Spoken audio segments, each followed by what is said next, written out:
आज हम जाने वाले हैं महाराष्ट्र के एक ऐसे हिडन ट्रैक पर जो कि देखने में तो बहुत खूबसूरत है लेकिन उतना ही खतरनाक। और ये ट्रैक कितना खतरनाक है इस बात का अंदाजा इस चीज से लगाया जा सकता है कि इस ट्रैक को कंप्लीट करने में कई लोगों ने अपनी जान गंवा दी। तो गुड मॉर्निंग दोस्तों, जैसे ही मेरी नींद खुली सीधा आया मैं इस खिड़की के पास। खिड़की खोलते ही नजर आए मुझे बहुत ही खूबसूरत ऊंचे ऊंचे पहाड़, और आज हमें ट्रैकिंग करके इन पहाड़ों को क्रॉस करना है। जी हाँ दोस्तों, क्योंकि आज हम जा रहे हैं गोरखनाथ गुफा वाटरफॉल ट्रैक पर। तो फटाफट रेडी होने के बाद मैं निकल गया इसी गाँव के एक शख्स रमजान भैया के साथ। लगभग 3 किलोमीटर बाइक से चलने के बाद हम पहुंचे इस मंदिर के पास, और अब हमें यहाँ रुकना पड़ा क्योंकि इसके आगे कोई भी व्हीकल नहीं जाते हैं। इसीलिए अब इसके आगे का सफर हमें पैदल ट्रैकिंग कर ही कंप्लीट करना था। सफर की शुरुआत ही करी हमने इस नदी को क्रॉस करके। थोड़ी ही दूर चले थे कि एक और नदी पड़ गई। फिर इस नदी को भी क्रॉस करके निकल गए हम आगे की ओर। सामने नजर आए बहुत ही विशाल पहाड़। जैसे जैसे हम पहाड़ के ऊपर चढ़ते जा रहे थे मुझे समझ में आने लगा था ये ट्रैक इतना आसान नहीं होने वाला है। लगभग आधा पहाड़ चढ़ने के बाद नीचे देखने पर ऐसा लग रहा था मानो हम किसी आसमान के अंदर खड़े हो। चारों तरफ सिर्फ धुंध और कोहरा। यहाँ बैठकर थोड़ी देर आराम करने के बाद फिर निकल गए हम आगे की ओर। कुछ दूर और चलने के बाद हम पहुंचे सीधा इस समाधि के पास, और यहाँ आकर हमें ये पता चला कि इस ट्रैक को कंप्लीट करने में कई लोगों ने अपनी जान गंवा दी है, जो कि इनकी समाधि यहाँ पर बया कर रही है। फिर 1 से 1.5 घंटा ट्रैकिंग करने के बाद मौसम का मजा लेते हुए, पहाड़ों से होते हुए, जंगलों से होते हुए हम सीधा पहुंचे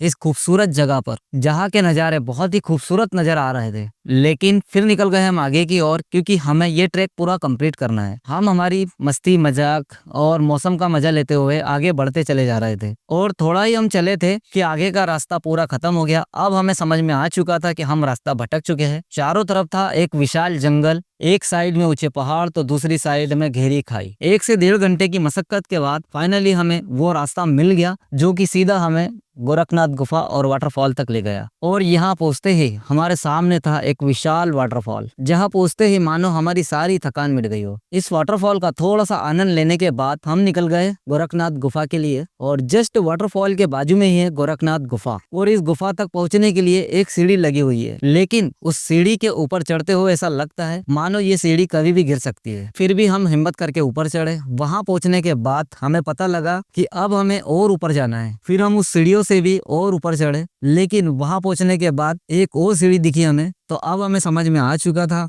कि इस सीढ़ियों से भी हमें ऊपर चढ़ना है। और यहाँ अंधेरा इतना था कि कुछ भी नजर नहीं आ रहा था, लेकिन फिर भी हम हिम्मत करके ऊपर चढ़े। फाइनली हम पहुंच चुके थे गोरखनाथ की मेन गुफा, जहाँ पे लोग परिक्रमा करके अपनी पूजा को कंप्लीट करते हैं। हम लोगों ने भी परिक्रमा करके और इस ट्रैक को कंप्लीट किया। और दोस्तों, अगर आप इसका फुल व्लॉग देखना चाहते हो तो हमारे YouTube चैनल जेके डिफेंस व्लॉग के ऊपर ऑलरेडी अपलोड कर दिया गया है।